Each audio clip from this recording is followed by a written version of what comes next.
Hey, this is Clay Nelson and Susan Nelson on KZSB AM 1290. And the topic today is lightening your mood, okay? That means quit being so heavy, quit being cranky, quit listening to the news media, and quit, believing. But not this station. Yeah, you have to listen to the news on this station.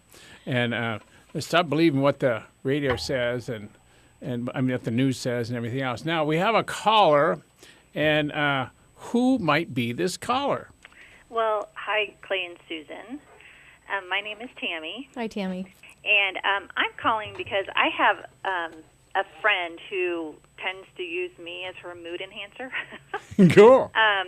She'll call me and say, hey, I'm just kind of in a crabby mood, just want to touch base and, have some fun and girl talk kind of thing. But the problem is that by the time she's done kind of unloading all of her stuff that has her crabby, I'm kind of a mess. Okay, so, and your question is? Well, my question is, how do you, keep this other people's grumpiness from rubbing off on you? Okay, so here's the deal. And it sounds like you already know that you're providing a service for your girlfriend, right?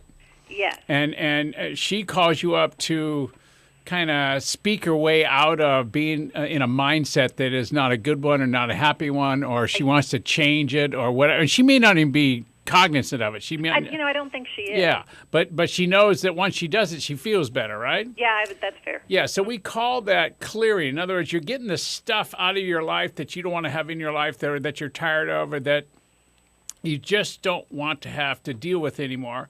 And she's found someone that she can speak it to, and when she speaks it to you, she feels better, but you take it on, right? Yeah, I need like a Teflon coating or something. Okay, so clearing, when I teach clearing in my workshops, clearing is all about being the receiver of the data, but you don't do anything with it. You don't hold on to it. You don't fix it. You don't store it away. You don't, run your life from it. You don't let it get you. You're just a receiver, and you let it go off into the world. Okay? So when I'm talking to her, do I just kind of listen but not listen? Well, no, you listen, but you don't fix. Can you hear that? Oh. Yeah. All right, so when she talks to you, are you fixing what she's talking about? Do you tell her what she should do? Yeah. Okay, so I request, humbly of course, is that you stop being the answer and you start being the question. You start teaching her how to get herself out of this kind of stuff. So when she says to you, I don't like this person, and this person said this, and then that person said that, and then I said this, and then I went home, and I was really bummed about the whole thing. So instead of telling her how to relieve herself from the emotional feeling or the memory of it, ask her, well, gee, how would you like to end this problem? Or how would you like to alleviate the friction in this problem? Be the question instead of the answer. So she starts respectfully fixing herself. Got it. Can you hear that? Yeah, I do. All right. Yeah. And it's all about quit being the fix-it mama-san. Yeah. Or the mom of the planet. Well, hello. Yeah, I've been knock. accused of being that. So, Oh, really? Yeah. See, funny thing. See, that works okay until usually the fixer starts taking on the fixie stuff. So, like you say, you were doing fine until they called. Right. And what will happen is if you don't stop fixing people is you'll start avoiding them because you're packed, you're full, you can't take on anymore. And you don't want to be around people that end up, it feels like they're dumping on you. And the truth is you've allowed it.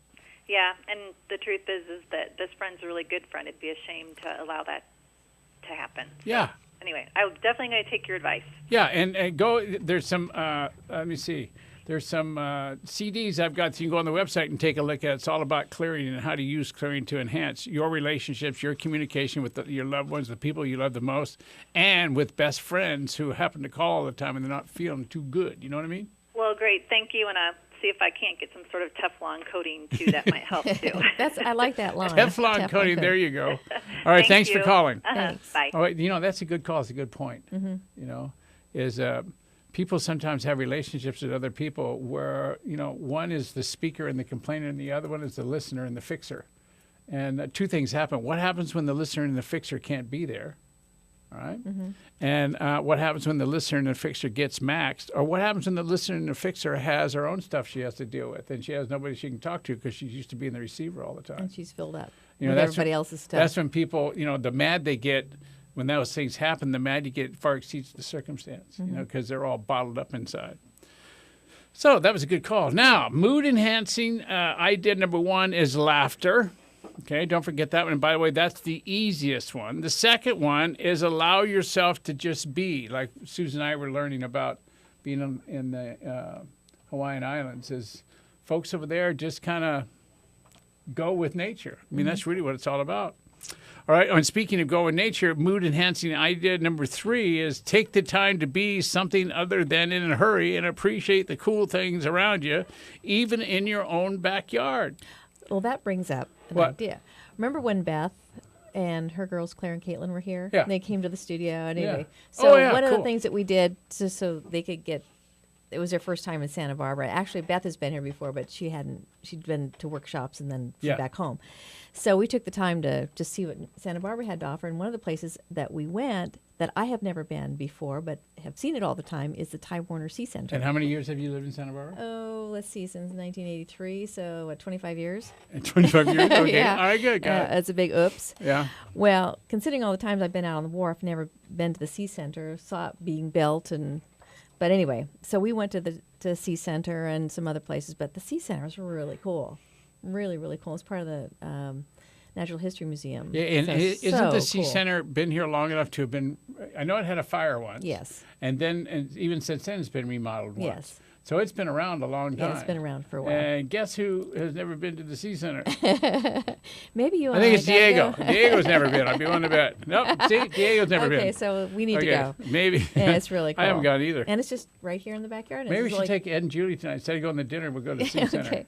So anyway, it's just a nice place. The cover to get in is very nominal, and we got to Oh, you mean the cost? The cost to admission get in? Yeah. Admission, unless you're a member of the Natural History Museum, and then God, we got to do all sorts of stuff with fish and see octopus and test seawater. Well, now and there's all an sorts- idea. Become a member of something, and out of that commitment, gee, maybe you could go learn about things that would make you happier. like the zoo or the Oh, duh. museum. That's about the same as the basic what laughter does.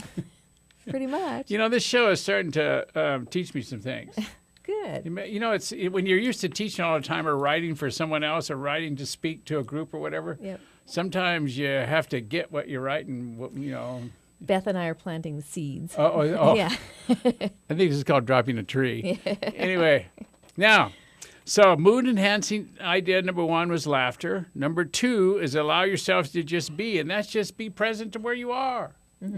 Enjoy what's around you.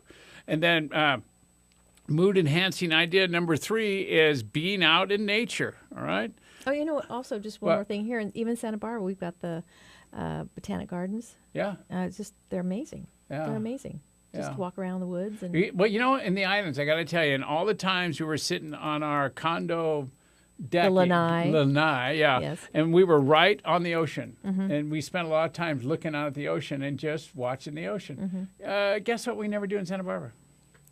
And we've got miles and miles and miles of beachfront that we could just go stand on and just be. It's like you just forget all the valuable things around where your home is. You're just busy doing work. You're busy going fast. You're busy paying bills. You're busy doing all kinds of things. And the battery charged things that really makes your life work and really enhances who you be in the world and really gets you to a place where you can appreciate the people you love doesn't cost any money. Nope. You can either laugh at yourself for when you're not doing it, or you can just stand and look at the ocean and the sunsets and the sunrises. It depends on whether you're a night person or a morning person, of course. So it's pretty good. Now, mood enhancement idea number 4 is to play with your pets or someone else's pets. Think about that. Now, remember we got Hitch? Hitch is our English bulldog. He's 6 months old. And he is a full-time job, and he is a blast. He has learned now that when he's out of his kennel and he's with me, his job is to sit on my feet. I don't care what I'm doing. He sits on my feet, and he's a 40-pound sit-on-your-feet person. And he loves to lick and play. And so when we put him in the kennel, he'll sit there and he'll whine, and he'll go, excuse me, I'm in the kennel and you're not? Let me out of here. It's time to go rock and roll, you know. And when Susan's getting up in the morning and doing her hair and putting on her makeup, he has to be right there with her. And this dog has made us laugh and, quite frankly, gotten me to quit being so doggone serious, you know, and stoic all the time. It's unbelievable. So having a pet is just great. Oh, like the one time we took him down to the beach, and he got down on the sand, and there was a sand flies, or whatever they are. Sandfly, yeah. And he just was turning circles like crazy. It was the funniest thing. Yep. Okay, we're going to go on a break, and when we get back, we're going to talk more about Hitch, this illustrious bulldog, but actually it's what makes us laugh at ourselves. It's really cool. So you listen to Clay Nelson Life Balance Hour. Come on back.